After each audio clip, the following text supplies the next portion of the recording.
all the unique characters. I do let him bang. Yeah, I'm saying? Like, yeah, I'm a legend, man. I'm building my legacy. All the stories and perspectives featured weekly. I wasn't fully committed to that choke, and I kind of sunk into it, started squeezing tighter, and I kind of heard him gurgle a little bit. And I was like, oh. And all the combat sports you could ask for in the best state in the U.S. Like I said, Ohio versus the world. It's going to happen for sure. Watch out. It'll be cool, man. I'm not worried about it. I'm going to show them why the Ohio MMA scene is, in my opinion, one of the best MMA scenes in the country. This is Forged in OH. IO. OH. IO. OH. IO! Hello, everyone, and welcome to episode 88 of Forged in Ohio. My name is Jake Murren, and I'm the host of the podcast. I know I say it a lot, but I'm thrilled about this episode of the show. It's been in the works for a while, and I can say with ease that it's an absolute first for Forged in Ohio. I've been joined by tons of fighters, a handful of retired fighters, an MMA coach, a jiu-jitsu coach, and now I can check an announcer off the list. Joining me for episode 88 of the show is none other than Jake Digman. Thanks for coming on the show, Jake, and welcome to Forged in Ohio. Well, it's an all-Jake party here, and I'm happy to be a part of it, and I'm happy to be your first announcer here on Forged in Ohio. It's an honor for me. Thanks for having me. Yeah, the honor is mine, and welcoming you here on Forged in Ohio. I, of course, want to talk about your story and journey in mixed martial arts, but the timing couldn't have worked out better because Cage Thunder 28 Fight Night in the Flats is coming up on August 17th. You've called this one personal on social media. Why is that the case for Cage Thunder's next event? For people who don't know, I have a long history in Ohio MMA and in MMA in general. This one, I kind of have to take if you can indulge me, I'll have to take the listeners back on a little bit of a journey. And the reason why this one for me is so personal for me is going back. I'm taking everybody back to the fall of 2007. It was at that time when I guess I got to get a little more of a backstory than that. So when I was born, my grandmother was 34. She lived 4 houses down from me, and I was the only grandchild for 12 years. So needless to say, I may have been a little bit spoiled in that time. In the fall of 2007, she had been diagnosed with cancer. She had asked if she could come see me announce one of the fight shows we were doing back in the day. I had said absolutely, it would be a huge honor. She told me stories of watching boxing with her grandfather when she was a little girl. Unfortunately, the show she was supposed to make it to, the cancer came back and she never got to make it. On April 5th, 2008, she had passed away. Myself, leading into what we were doing a show coming up at the time at Nautica Pavilion with the company that I was working with, I had channeled all of my energy. I was going through a very dark place, and I was channeling a lot of my energy into that show. I had gone through my aforementioned grandmother passing away. I had lost my job. I had lost my car. I was going through a divorce. A lot of stuff was happening all at once. I channeled everything into this event, and it was the very first event that we had ever done where we decided we were going to do these promo videos and all these other things and like to add the sizzle to the steak. And for people who don't know, I was one who wrote, edited, and directed all those promo videos. So when the crowd came on there, they looked and they saw that, they're like, oh, I'll never forget that reaction. That night, I ended up suffering from heat stroke because it was about 130. I'm exaggerating, but it was over 100 degrees under those bright lights, and knock on wood, I hope it's not like that on August 17th again. But I had did everything going to the show, and when the show was done, I went up to the person I was working for at the time and I said, hey man, I'm pretty sure I just suffered heat stroke. I need to take 2 days off. He said, you did such a great job, man, on everything here. I'm taking the next week off. You do what you got to do. Fast forward 2 days later, that was Saturday. On the Monday following, I get a call asking me why our website wasn't updated. Now, mind you, this is before smartphones and before all that stuff. So everything was being done the old-fashioned way, going in, learning HTML code, before all the stuff we have now to make it so much simpler. I was told in no uncertain terms that everything I did for that show meant nothing because I hadn't updated the website. And this person knew what it meant to me on a personal level, the passing away of my grandmother and a lot of stuff I had gone through. And it really triggered a battle of depression for me that I was using this event to climb out of that hole. And those words just absolutely tore me down. And it took about 10 years of roughly a lot of introspective. I finally went and got therapy. I went and, talked to my doctors, got on the right medication. And the reason why, to fast forward everything back to here and now, why it's so personal to me, because people had said, that event is what led to my leaving of that place. And they had said that I would never have this opportunity again. And that, 6 months later, people would forget my name and all this other stuff. And it weighed on me. But now that I'm kind of like, 10 years later, I've gotten the help that I needed. I'm in a great place personally. I'm in a great place with a great company professionally. And it's just one of those kind of like, they said it, never say never. And I'm just honored and happy that this one is finally happening. This is something that I've wanted on a personal level for me for so long, but to also for this next generation of upcoming fighters who kind of knew the lore and legacy of what competing at Jacobs Pavilion was. And I just don't think it was fair that that just went away because someone made poor business decisions. And I'm so honored and so happy to be a part of a great team that we can bring this back for the fans and for these young fighters to have the stage and have this opportunity. And I guess, to kick things off, the reason why it's so personal, and just my message to everybody out there, is never let anybody tell you you're not good enough. Believe in you. And if they don't believe in you, that's on them. Believe in you. And if you believe in you, opportunities will happen and they will come. Just never stop believing. It's a song, but it's true.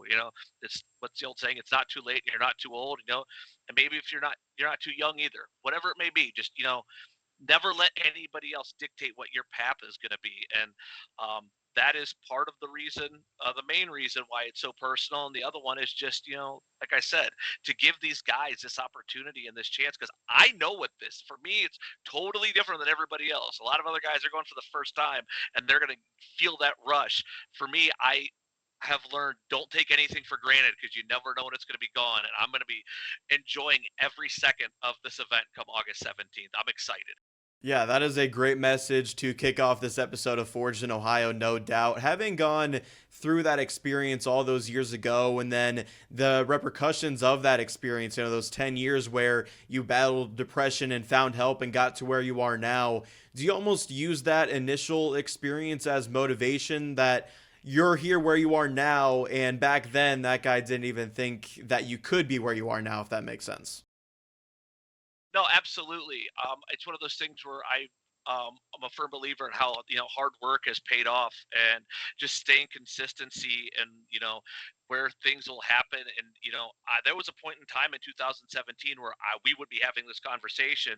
I was working for a promotion named RFO, and the promoter for that promotion, it was a friend of mine. He just said, you know what, we're leaving on top. And I was like, okay, we're leaving on top. And I kind of was walking away, but I knew I was walking away and I had unfinished business stemming back to the previous story that I just told. And now with Cage Thunder, it makes me extremely happy that I have the opportunity that I've not only quelled those demons, but I've also had the opportunity to look forward and not let my past and the things of what happened back then have any control.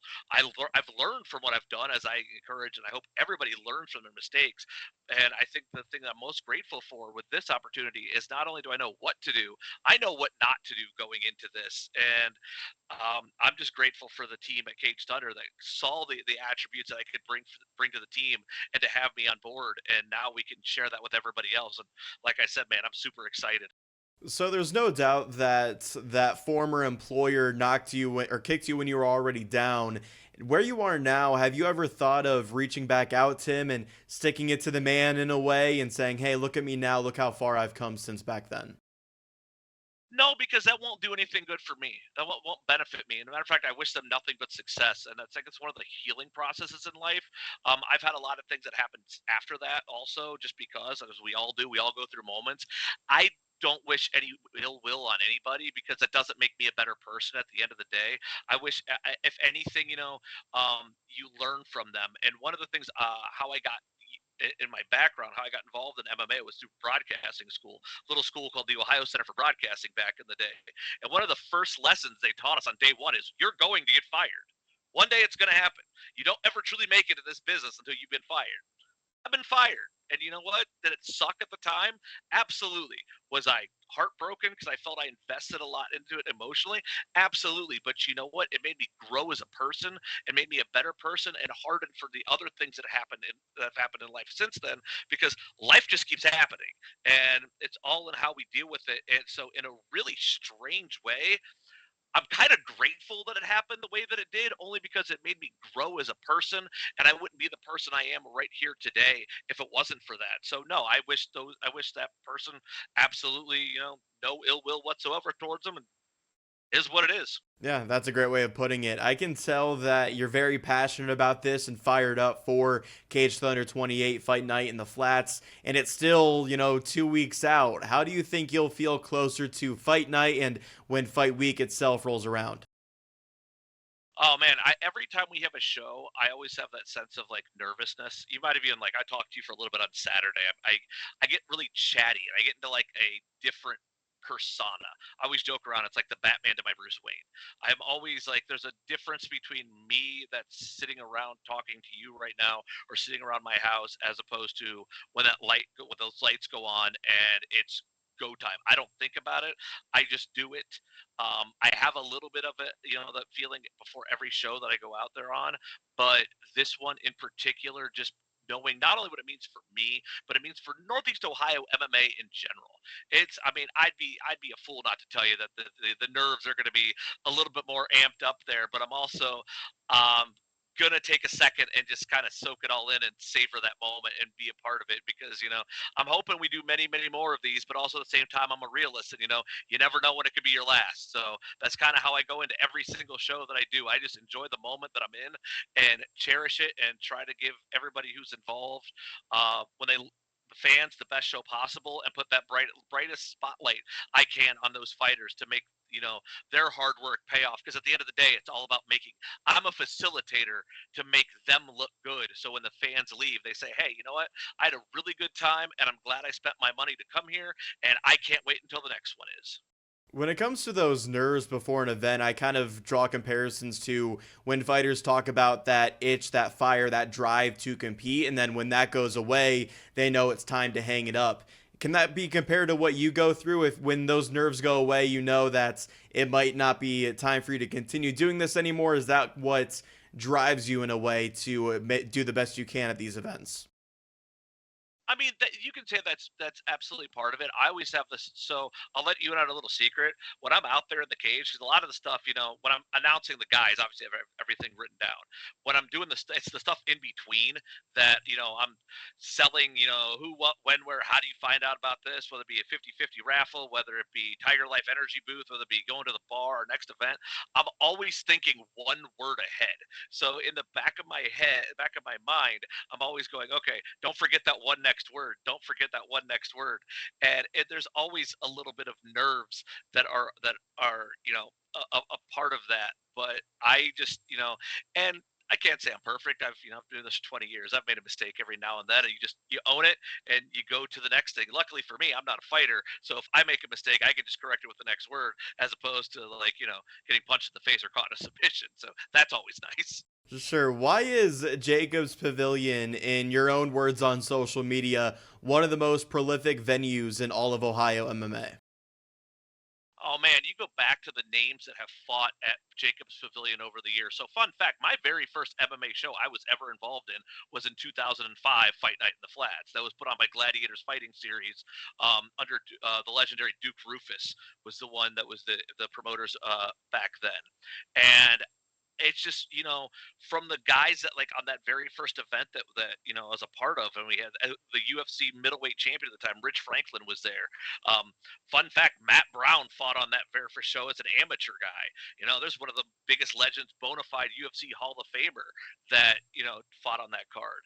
And then over the years, just the amount of world champions, in my time and even after my time, and coming back, Stipe Miocic fought on that card fought that venue many a times. Cody Garbrandt's fought in that venue many times.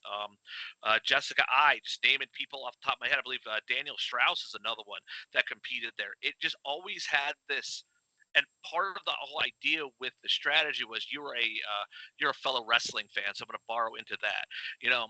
There's a difference why WrestleMania is WrestleMania, and it's not just the run-of-the-mill event. And that was always the marketing mentality back in the day that I had with it, was to treat this as something bigger than what it is.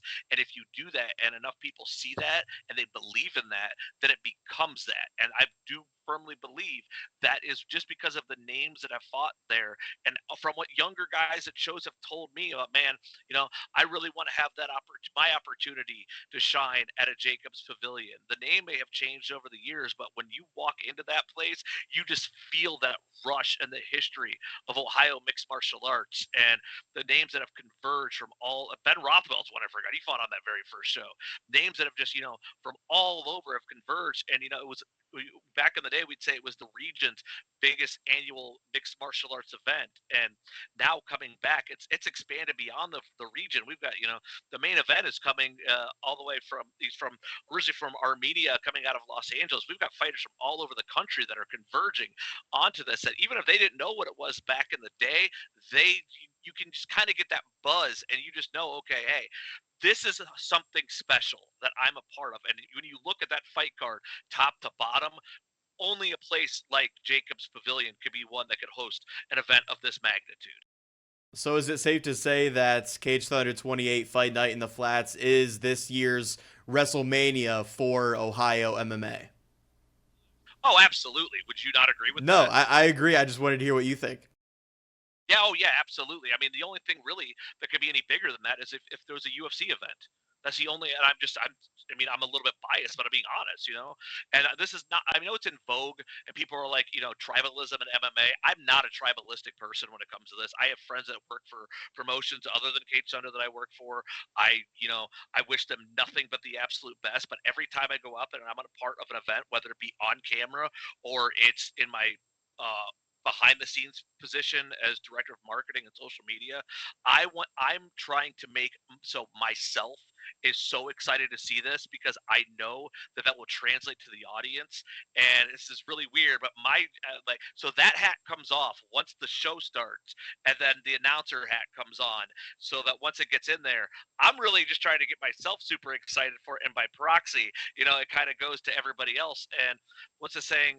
Rising tide raises all ships, and I hope that does it for all of Ohio MMA. I genuinely do. All of us, I've had this conversation with Randy in private about it, and it's one of those things like, you can work against each other for pennies or work together and make dollars. And at the end of the day, it's all about putting on the best event to showcase these fighters. And I believe on August 17th, this is going to be that event to showcase these fighters. We just talked about the history of Jacobs Pavilion. Do you by chance know when the last MMA event was held at that venue? I want to say was like 5 years ago, I believe. There was an event, a company, I wasn't with them, it was Honor, I believe was the name of them, Honor Fighting. They did one there. Don't quote me on that. I want to say it would have been like 2018 sometime, right around there. So why has there been almost this abandonment of Jacobs Pavilion as an MMA venue? I think it's, again, timing. The venue itself had gone over some ownership changes and various things over the years. I had spoken with previous promotions I had worked with about the idea of running, Jacobs Pavilion again, just because I know what it had meant. And I think it's like one of those things where it's a perfect storm that everything just kind of came together, and the team up at Cage Thunder reached out, and the new management team is on board at the Jacobs. And this was like, the right place and the right time for something like this to happen. this is not an easy undertaking. Let me tell you, there's a lot of stuff that's been going on that I can't delve into, but it's a all day working, going in this, meetings with people and whatnot. But it's really cool from going back in the day when there was a two-man operation, and adding on the original staff were friends of mine who were volunteering to help me out, to be like, hey, cool, I'm a kid in his early 20s who had a chance to put on an event at a venue where we all went and saw concerts of our favorite band. And now it's so cool to be able to go in there and have like a whole like marketing team and all these guys to work with. And it's just one of those where it is it just a matter of the timing being right, and right now is that time. Do you think there's going to be a point on Fight Night at Cage Thunder 28 on August 17th where you take a step back and almost reflect on how far you've come, and being that you are hosting this event and how much it means to you? There's going to be a moment when I first walk in the door that I'm going to soak in all of the energy. And when the crowd gets there, I'm going to soak in that energy and just kind of feel that. And I do that for every event. I kind of will walk around, and I kind of you just kind of get that vibe and get the feel of what's going on. But once the show comes, it's showtime. It's, again, can't rest on the laurels what we did yesterday. It's showtime to go forward. And that's what I'm most excited for. Just get out there and have the chance to go out there and do this again. And like I said before, to give these guys, that chance. The guys who've been there before, they know what it's like, and these new guys that have the chance to be like, hey, I'm doing this. I heard about. I had one guy back in the day said he watched me on TV back in the day when we were on Sports Time Ohio, and he was fighting for us, and it made me chuckle because I'm like, I guess the math adds up on that, So I'm just super stoked. But yeah, I will take a second when I first walk in there just to be like, okay, here we are, and then after that, I don't really have much time to stop and take a breath. If you've seen on Fight Day, it's pretty much all hands on deck, go, one thing into another, not only with my live event hosting duties, but as well as all of the other stuff, other hats I wear for Cage Thunder. And so, yeah, it's going to be fun. That's all I can say. What would be your message to fighters to not waste this opportunity that are competing on this card at Cage Thunder 28, given the magnitude of the event, the history of the venue, all that, so that way they live up to the hype of what's supposed to be this year's WrestleMania of Ohio MMA? Focus on what you're here to do. You can worry about all that stuff after the fact, but go in, listen to your coaches, and focus on, taking care of business for yourself, because you don't get remembered just by being there. You get remembered the most by winning at the end of the day. That's the name of the sport. So, yeah, go out, train 100%, give it your all. Obviously, I'm not a fighter, nor am I coach, nor have I ever claimed to be one. But I have given some guys advice as far as quelling nerves. It's you. When that door shuts, it's you and that guy in that inside that cage. I don't care if you're fighting in your gym in front of nobody, in someone's backyard, or if you're fighting at the Jacobs Pavilion. Tune that crowd out and go in there and do what you have to do to take care of business. Listen to your coaches, take care of business. May the best man win, and hopefully, for the sake of whomever we're speaking of, coming out the other side, that's when they get to celebrate and savor that moment and cherish in being a part of such a great event here in Ohio MMA history. We can move on from Cage Thunder 28 after this, but when you look at the card, what fights stand out the most? Maybe the fight you're looking forward to the most on the amateur and pro side of things. I mean, this is one of those things where it's like almost literally top to bottom. Every single fight on this card could main event any other Cage Thunder show we've ever done, from the opening fight to the main event. Obviously, the main event. I was looking through the history of Jacobs Pavilion. I've never actually had the opportunity to share the cage with Rel Hodge, and I've known Rel Hodge for 15 years now, and we were ships passing in the night, that when he's fought 5 times at Jacobs Pavilion, I was not a part of any of those. So for me personally, that's going to be really cool to be able to share the cage with him. His opponent, Volodya, I'm going to have to sit down and ask him how to get the pronunciation right on that one. But also, you see what this guy brings to the table, and that's going to be a war back and forth between those guys. The co-main event of the night, you got Calvin Hero Harbaugh out of Michigan. You follow him on social. You see all the stuff he's doing. He's hyped. Not even from here, and he gets the significance of this venue. His opponent, Alex Storm Bailey, that one is a personal one because he's actually very good friends with my cousin, and they graduated high school together. So he's been a friend to my family, which is the first time I've ever really had someone that I have a personal connection with inside the cage. And it's his first time fighting in Ohio. So I know a lot of my family's going to be there, to see him. I dare say some of them might be coming to see me, but, the ones who are coming are definitely going to come see Alec, and rightfully so. That's one that's going to be, absolutely fantastic that I'm looking forward to seeing. Just going down, the rest of the card is absolutely stacked on the pro side and on the amateur side. That welterweight title fight. Every time Chase Arcangelo fights, it is like an event. And when you got him going up against a guy who is Christian, who has very much said, "Hey, I don't like him. And I'm coming to embarrass him, and I'm coming to take that title from him." And, that's what I love. That's the energy, because then you got Chase, who's got a strong style. Strong style hears that, and they go, "Oh, it's on now." And then, that energy in there is just going to be palpable, and I can't wait for some, to be a part of that. And then just like all the other guys as well, like, that have the opportunity, a guy like Nick Lute, who has a chance to fight on here, who let the cat out of the bag before we even could, a guy who has, paid his dues, put that in against Dom Savoco, who's also paid his dues. These two guys, I have a saying in this business that it happens a lot more often, and I actually said this to Darnell Truitt on Saturday, who's going to be fighting Nick Walls in Nick Walls' pro debut. Why do my friends always got to fight each other?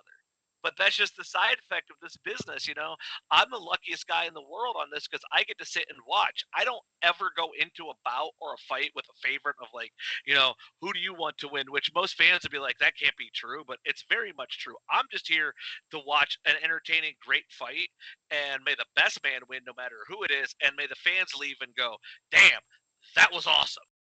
Is that easier for you to stay even-keeled and unbiased when it comes to two fighters that you like, or maybe one fighter that you like fighting a guy that perhaps you don't like? Well, to answer that, there hasn't really been anybody that I can think of off my head that I don't like. Even guys who come in that are, I like to say, not to ruin their gimmick, but are in character and kind of act like a hard ass. But then when you meet them and talk to them after the fact, you realize they're just, in character. I'm sure you've been around that. You've seen that. People are like, that's their job. Especially, I love a guy who comes in from out of town. And he knows his role is to be the heel coming into this, and like he knows full well that this audience, other than the 7 people he brought with him, do not want him to win. And when they embrace that, it's absolutely, to me, I respect that because they get it. They get why they're here. They get what they're doing, and you have to respect that. And for me, I've always just been like kind of fortunate in that I've always been in a position where I don't have I don't want to say luxury, but I just don't have the option to be like, "Oh my God, I want so-and-so to win," or "I want so-and-so." Do I have opinions on fights sometimes? Absolutely. Am I going to share them with you right now? Absolutely not. Talking with Jake Digman here on Forged in Ohio. Let's talk about your story now. How'd you get into combat sports and become the master of ceremonies that you are? All right, so this is a fun one. So I mentioned earlier in the going to the Ohio Center for Broadcasting. It would have been in the fall of 2004. At the time, I was interning for WKNR, the sports radio station, and one of the jobs I was doing, I was interning on the pro wrestling talk show that used to be on back there called Pro Wrestling Insider. Well, after immediately following the wrestling show was an MMA show called PKW Live. And one week, as I was waiting in between shows, you've done live radio, the host of said show was like, "Hey, I have an event coming up down in Columbus. It was called Ice Fighting Championships, and I need someone to work my booth." I had never been to a mixed martial arts event. I watched the UFC shows back in the day. I kind of got a chuckle. You had Brian Clark on here, and he talked about renting the UFC tapes from the old A1 Video, and I thought I was the only one who remembered A1 Video. I too rented videotape those. Now I know who the other guy was who had those UFC tapes back in the day. But I'd watch those, but predominantly, I was always more drawn to the showmanship of wrestling. I've always was. I've never hidden that from people. I fast going back to this event. It was down in Columbus, and it was Ice Fighting Championship. And they had me work in the PKW booth. And at the PKW booth, we just happened to be sharing the booth with Ruthless Robbie Lawler. Now, I didn't know who he was at the time, so everybody else was starstruck, and I wasn't disrespectful or anything. I was just, getting introduced into this. Well, the person I went with came and was like, "Hey, do you want to go down and watch a couple of the fights? All you have to do is sit there." So I'm sitting cage side next to Sherdog and MMA Weekly, and at the time, all the big dogs that were running around in mixed martial arts MMA media. So I'm sitting down there, and I just kind of watched and was looking, but I didn't really know what I was looking at. And I remember I watched like 3 fights, and I went back up and I figured, let the person who covers this do this. And I started talking to Robbie Lawler, and Robbie Lawler, it's like, he's okay, so you went down and watched a couple fights, what'd you think? And I told him it was very cool, but I just didn't know what they were doing and why they were doing. So in the greatest abridged version possible, Robbie Lawler started explaining to me like jujitsu and the difference of like with wrestling backgrounds and what guys on the ground, what they'd be doing. And it opened my mind up and my eyes. I'm like, okay, well, now I'm seeing this. And then the person who I went down there with said, what are your, what did you think? And I said, I thought it was absolutely great. My only issue I have is unless I know them personally, I have no reason to care if fighter A nor fighter B is the one who wins. They need more personalities to come out akin to like old school boxing or professional wrestling. Well, on the 2-hour car ride back from Columbus back to Akron, I was offered a job as an executive producer for the radio show. Did that probably about we'll say 4 weeks later, 5 weeks later. He says, "Hey, we're putting on an MMA show." Okay, so I was a part of that, and then my first gig actually was not as an announcer. I was just kind of like a liaison going around at the event and a sponge and learning, and had opportunities to learn from like great people. Heck, my very first show I mentioned before was at Fight Night in the Flats. The promoters and everybody weren't there yet, and all the fighters and everyone were starting to arrive, and I'm this young 20-something kid who has no idea what he's doing. And thankfully, Jeff the Grinder Cox, we had him on the radio show the week prior to that, and I'm like, I have no idea what I'm doing. Can you please help me coordinate these guys? And the reason I know what he was there was because it's downtown Cleveland, and they got stuck by the drawbridge, which is a unfortunate side effect sometimes that happens when you do events at Jacobs Pavilion. So they were all stuck in traffic, so everyone's arriving in, and this whole thing is falling on me. And it was kind of like, hey, sink or swim.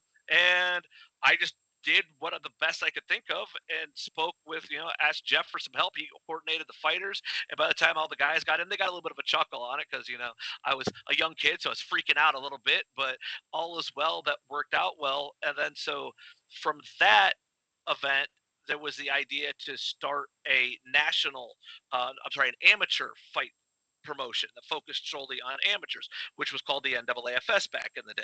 And we were sitting there in a meeting, and they said, "Hey, we need a ring announcer." And I said, "I can do it." And I'll never forget, he looks at me and he goes, "Can you?" I'm like, "Yeah, I'm pretty sure I can do it." So we went out there, and I will give compliments where compliments are due. And he says to me, and he goes, "You know what? When the show was over, I didn't notice you."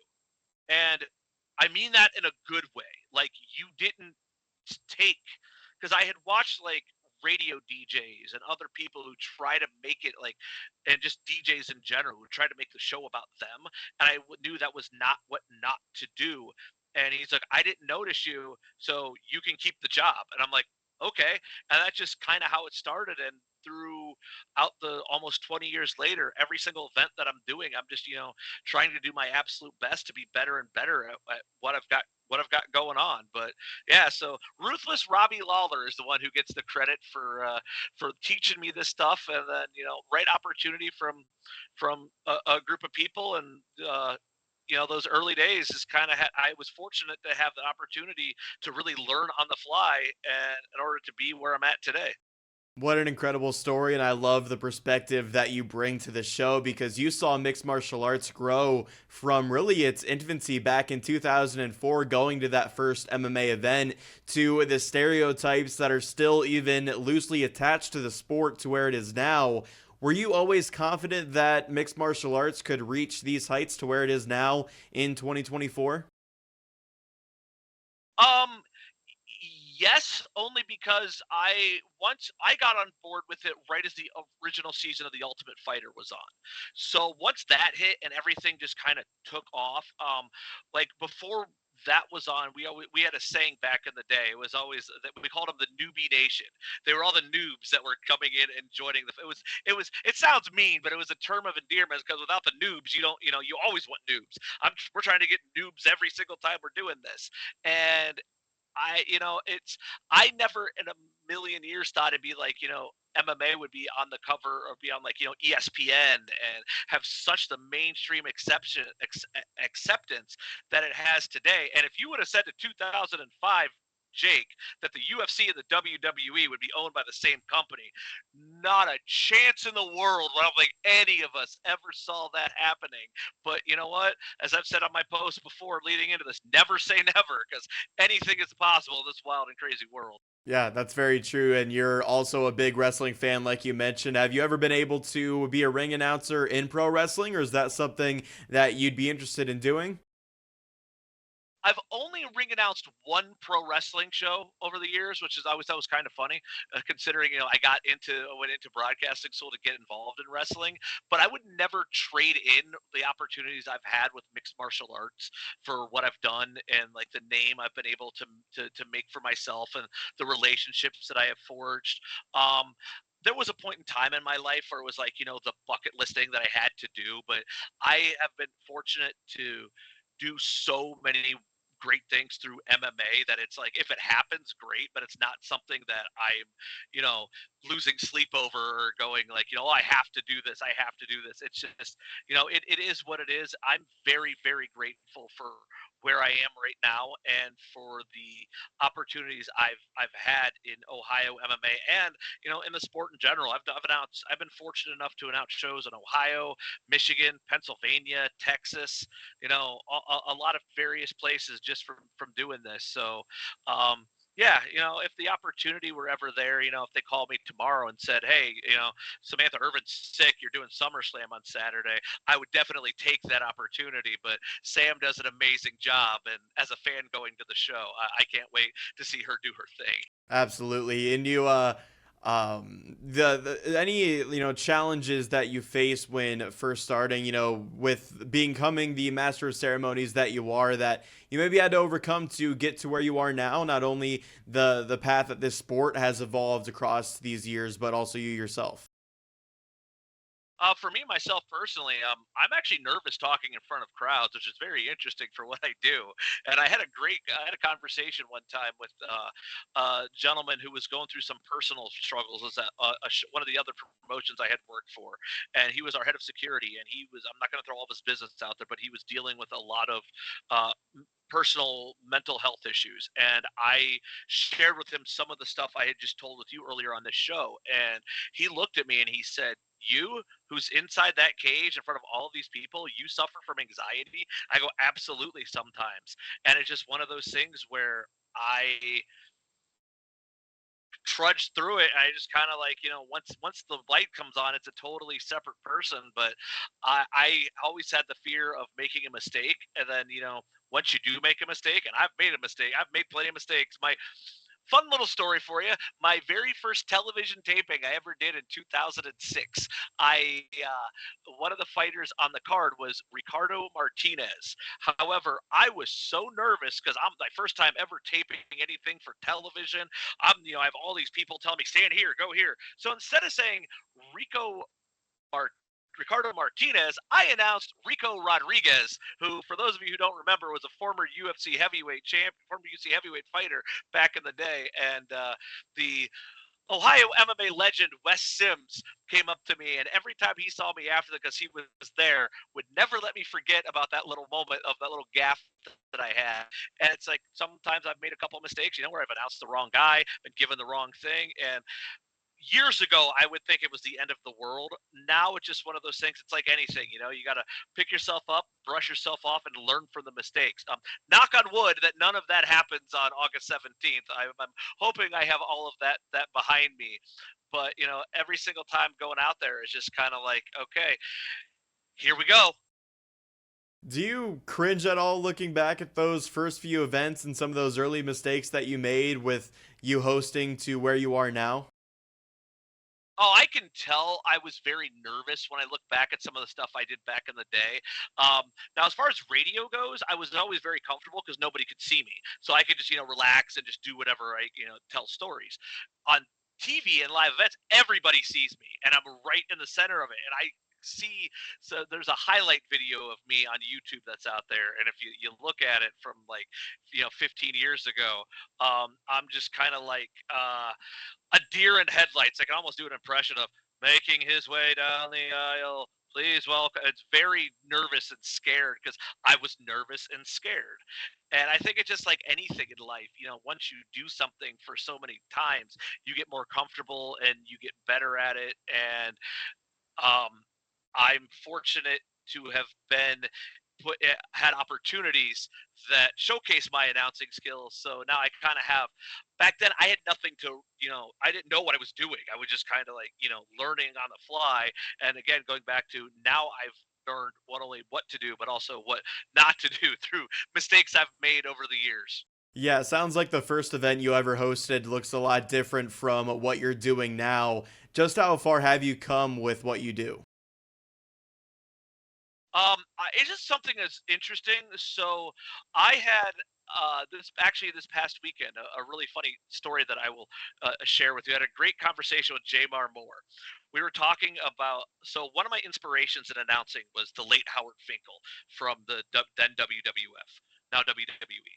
And one of the things that I borrowed from him was that every time back in like the 80s and 90s, when there would be a new champion, it would be like, here is your winner and new. And the way he would emphasize that word, new.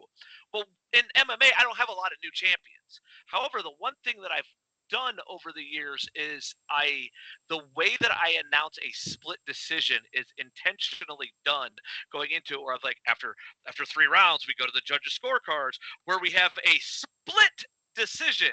And that the way I say split is an homage to Howard Finkel, but in my own take on it, because the audience, no matter what, immediately thinks, and the fighters think, they got screwed. The audience believes they got, and anytime it happens, whenever I say the word split, that crowd goes, oh. And it's the reaction that I've always wanted. Well, Jahzzar pointed out, he goes, I figured out your tell. And I had kind of realized this probably 3 Cage Thunder shows ago, that I had a tell, and no one had ever pointed out to me. So Jahzzar said something to me. He goes, you always announce the winner first. So 2 shows ago, I started changing that and rotating and alternating around, because it's like, man, I've been doing this for 15 years, and I always go A, B, A. I've always done it that way. And I was kind of glad when he pointed out that, hey, I saw like your tell and the thing that you do. So it's just a matter of, no matter how long you're doing something, always making, little changes to keep the audience going. I told Jahzzar, I go, maybe one of these times I'll just announce, the first 2 as the winner and not even do the third one. The other thing that I picked up on from watching older videos of me announcing fights is I would tend to mumble a little bit because I've had a little bit of like speaking issues when I was younger, and I have had a tendency to mumble where I would say, he fights out of so-and-so gym with an I would say MMA record, but I was saying it so fast that it would come across as with an MMA record. So now I've noticed that, and I was like, okay, in order to take this to the next level of where it needs to be, I'm very smart and meticulous in enunciating mixed martial arts record. So it comes across to the audience. So not so much the live fans, but also as well as the people watching on like YouTube or the home video on the pay-per-view. So it comes across as they hear and they don't go, what did he say? The and just little things that I try to pick up on as an effort to improve what I'm doing to give the audience the best show possible.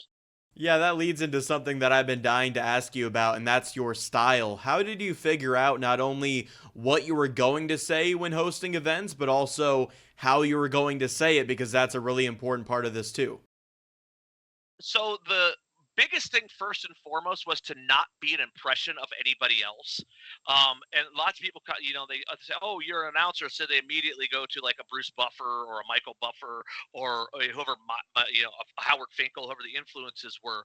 I had to, over time, develop something and a sound that was uniquely mine.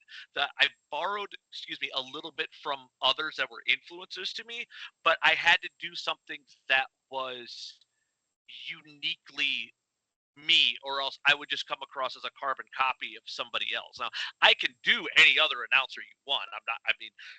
Off the air, I'll do one for you if you want sometime. I can impersonate anybody else, but it's for me, it was always important to be my own person and have my own style to it. The hardest part was, for the longest time, for like, I don't know, the first 10 years I was doing this, 10 to 15 years of doing this, I didn't have a catchphrase at the end of it.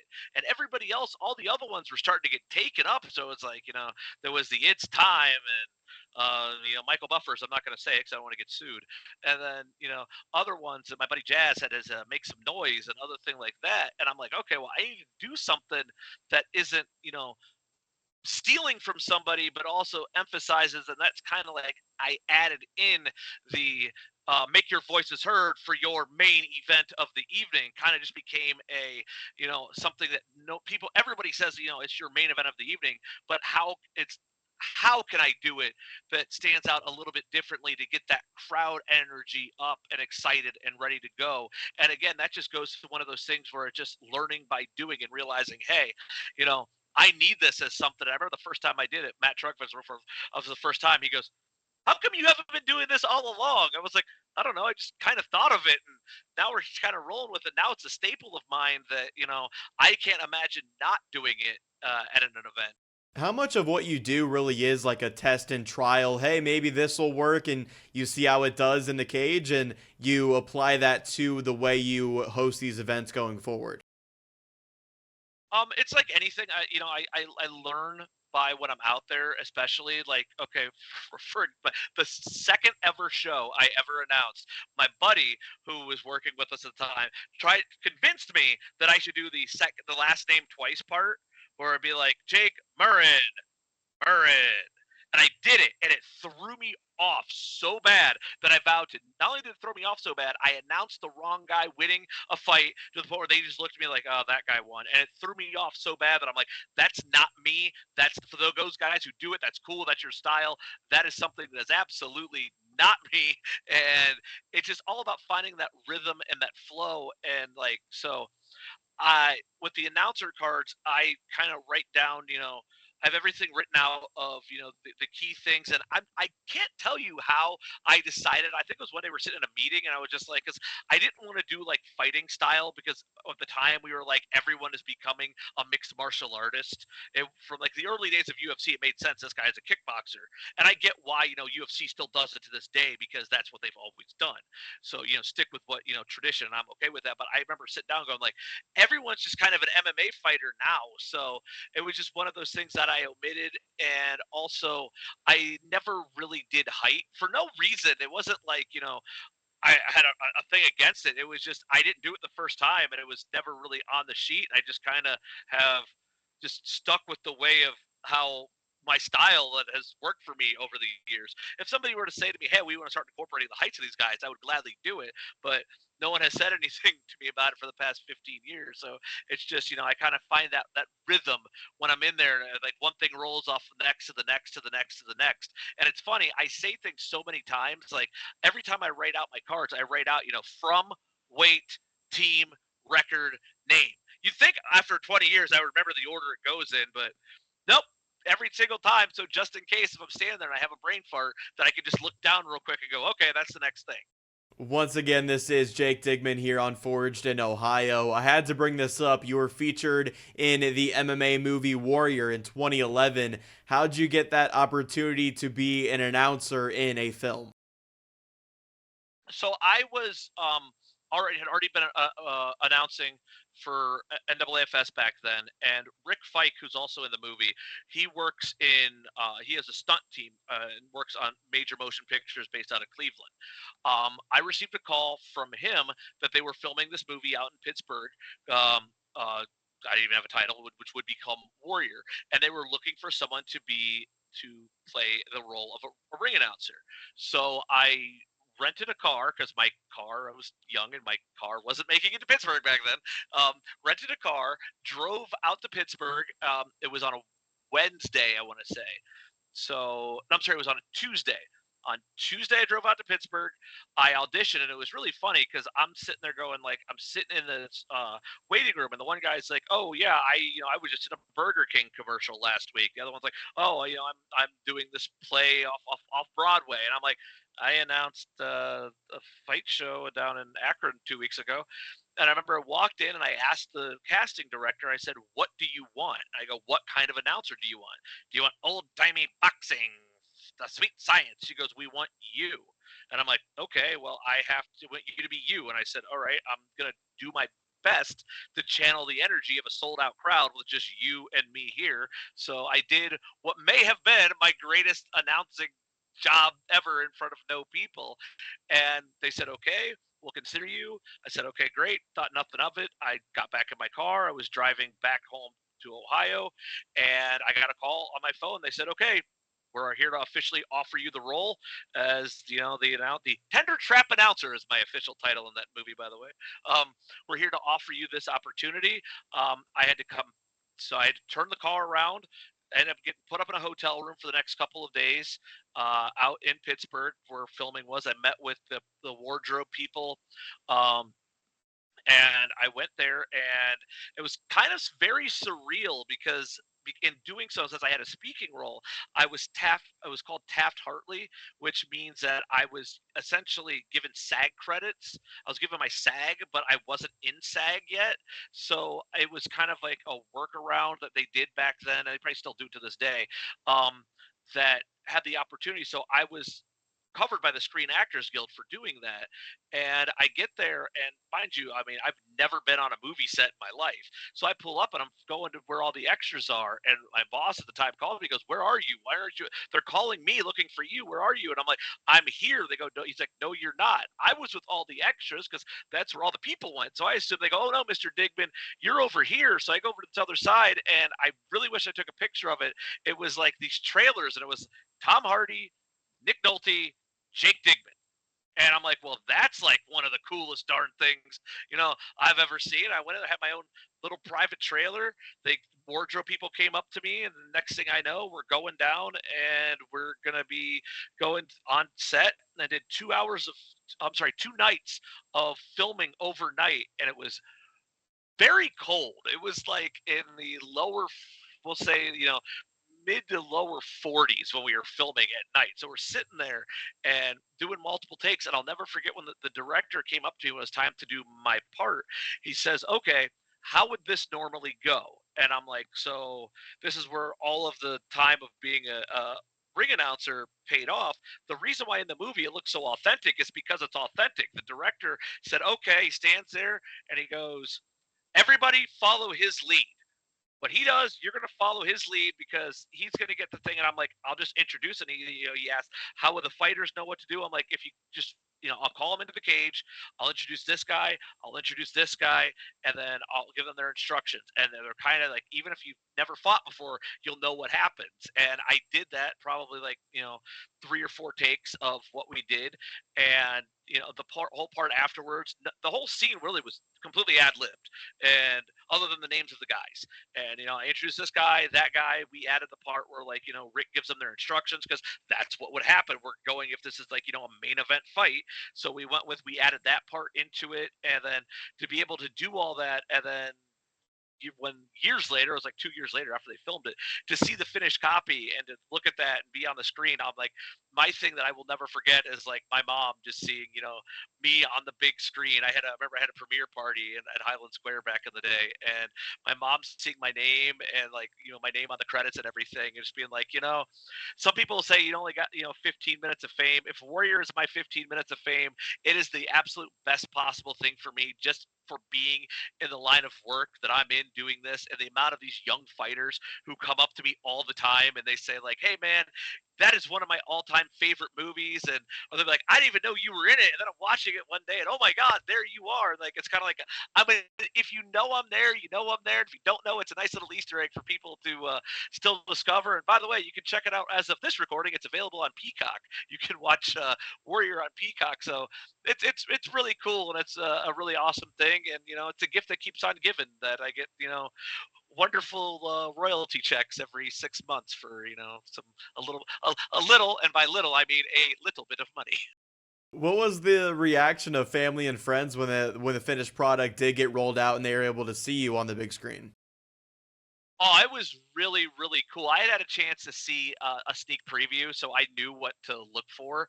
So when I had like my family and all my friends in the theater, we rented out the theater and I had a big premiere party. And then when I actually went to the back of the theater and just stood back there to just kind of gauge and see the people's reaction. And then when they saw me, the entire theater was like, oh, they got all lit up. And then when my scene was done, they cheered. And then when the movie was over, my name was up on the credits. Everybody cheered, and they were all happy. They were all excited and happy for me. And then my mom took a picture of my name on the credit. It was funny because I'm like, we can get the DVD one day. She took a picture of that, and I went up and I thanked everybody. And for no one in my family had ever done anything really cool like that before. And then for it to go on to be like, Nick Nolte to get nominated for an Academy Award, and to be, it could be anything, to be in a movie that sucks, but it's, a lot of people say it's like the Rocky of MMA. It's considered one of the best sports movies ever made. And to be a small part of something like that, to have on my resume, is very, very cool. And it was because of Warrior. I spent about, when I was in the early 2010s, I spent about 6 months out in California and Los Angeles. And I was working with the Tap Out Films brand with a late friend of mine when they were trying to get that off the ground. And it was actually the thing that I ended up bonding with Dan Caldwell about one of the founders of Tap Out, and told him like, hey, I was in the movie Warrior with you, and he goes, oh yeah, you were. And like, we kind of like, it was that bonding thing. And it was also the same thing when I met Kurt Angle. I told him the same thing. I was actually wore the Warrior t-shirt, and I talked to him and I was like, hey, I was in the movie Warrior with you. And he looks at me, he goes, yeah, you were, because only people who were in the movie got that t-shirt. And I ended up talking to Kurt Angle for like 5 minutes about the movie and all this other stuff, and it was pretty cool. My buddy's looking at me going like, dude, you just met an Olympic gold medalist and a world champion, and you never once talked wrestling or anything. And I was like, no, we had that thing in common. So it's like, for me, that's a very cool thing, the little feather to have in my cap. And like I said, if that's my 15 minutes of fame, I couldn't ask for a better 15 minutes. Given the cast of the movie and the story you told about the trailers on set, did you have any imposter syndrome on set, almost questioning what the hell am I doing here around all these stars? Or did you feel like you had a sense of belonging on set making the movie? I never had an imposter syndrome, only because a mentor of mine, who has since passed away many years ago, taught me that no matter what you do in life, always act like you belong and act like you know where you're going, and doors will open for you. As soon as you hesitate for a second, you're caught. And I went in with that mentality of, I'm going to be a sponge. This is something I know absolutely nothing about. I'm going to sit here, I'm going to listen, and I'm going to I just kind of went in with the I do belong here mentality behind it, and it was cool. Like, so because Rick was the one who got me the in, and he's more in line with the stunt people, I was hanging out with predominantly the stunt guys, because that's who Rick knew, and I knew Rick. And I'm like, anything, if you go into a situation you don't know anybody, you're going to gravitate to the one person that you do know. So I was sitting with him, and at the time the stunt crew was the stunt coordinator was JJ Perry, who had done all of the X-Men movies, and a matter of fact, he had just done the X-Men Origins, I think, was just coming out when we were filming that. And then on top of it, the other person that I had an opportunity to work with and we're actually still Facebook friends to this day, was Sam Hargrave. He was one of the stunt guys in the fight scenes that I filmed. And Sam has since gone on. He is now the stunt coordinator for all of the big Marvel movies. He did the Avengers Endgame, the Avengers Infinity War, and you never know who he is because he's a very unassuming guy. But it's really cool to like look and see, like, you know, from this little thing that I was a part of. You know, I always have joked around that like my autobiography will be called Brushes with Greatness, because there's just so many different people that I've had the fortunate opportunity to cross paths with over the years.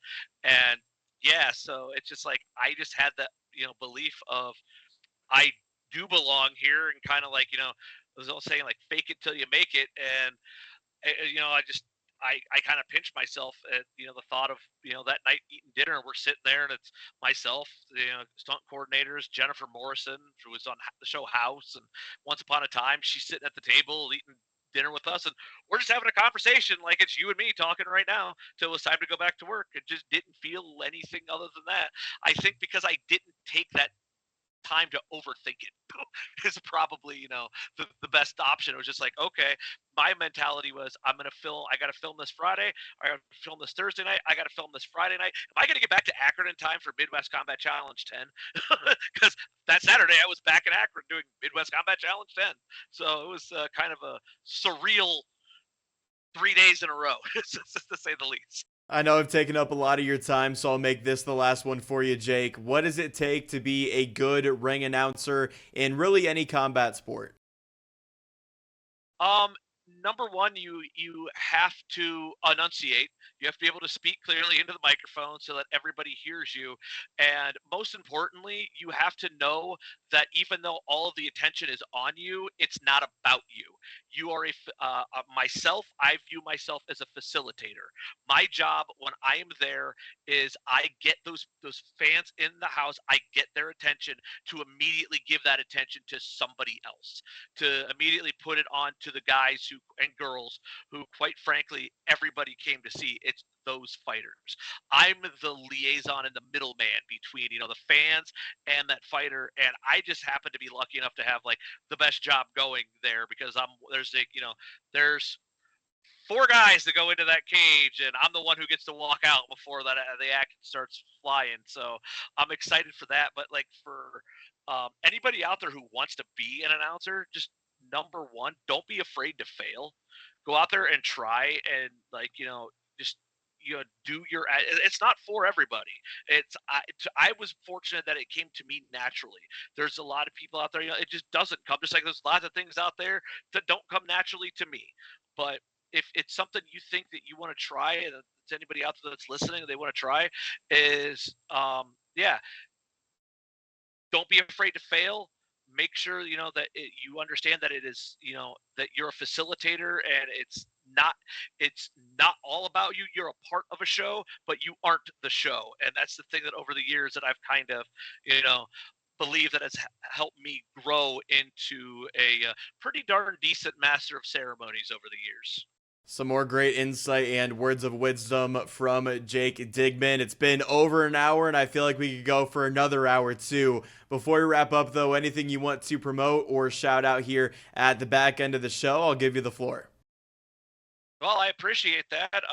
Make sure you follow Cage Thunder on Instagram. That's at Cage Thunder MMA. If you want to follow me on Instagram, mine is at my real name is Jennings, but I pretty much just post pictures of my toys and my cats, just giving you a heads up on there. That's kind of my own little like sanctuary of what I do for that stuff. I do post some fight stuff that's on there too, though. And you know, the big one, most important, we've been talking about it this entire broadcast. It is Cage Thunder 28.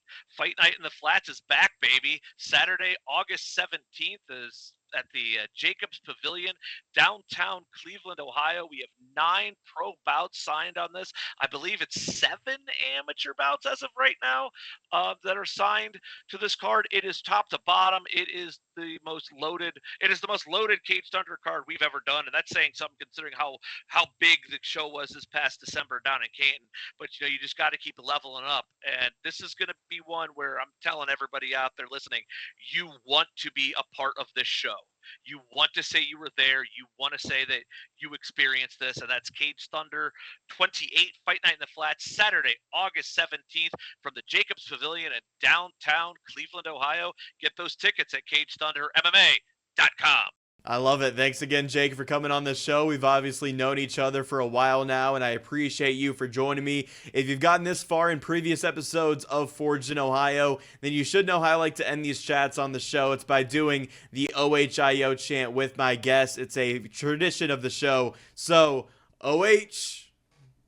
IO! Thanks, Jake. Thanks again for the time. I'm looking forward to future events that you host, and I'll see you at Cage Thunder 28 Fight Night in the Flats in Cleveland. That was Jake Digman, one of the most recognizable voices in the States if you're a hardcore MMA fan like myself. I love bringing variety to the show. A few weeks ago, I was joined by the first ever MMA coach on Forge in Ohio, and I asked if it was something you wanted to see more of. Not necessarily coaches, but really anyone involved in combat sports who isn't an active competitor. And the reaction to that was overwhelmingly positive, so you can expect to see episodes like this sprinkled in from time to time, and I truly hope you enjoyed hearing from Jake Digman on the podcast. If you did, make sure you download the episode wherever you're listening, or if you prefer to watch the show on YouTube, don't forget to subscribe to the channel, like the video, and comment down below who you'd like to see on the show next. I'll make that happen. You can also message the show on social media at Forged in Ohio on both Instagram and Facebook. Thank you all for your continued support. Thank you for watching or tuning in. I've been your host, Jake Murren, and this was Forged in Ohio.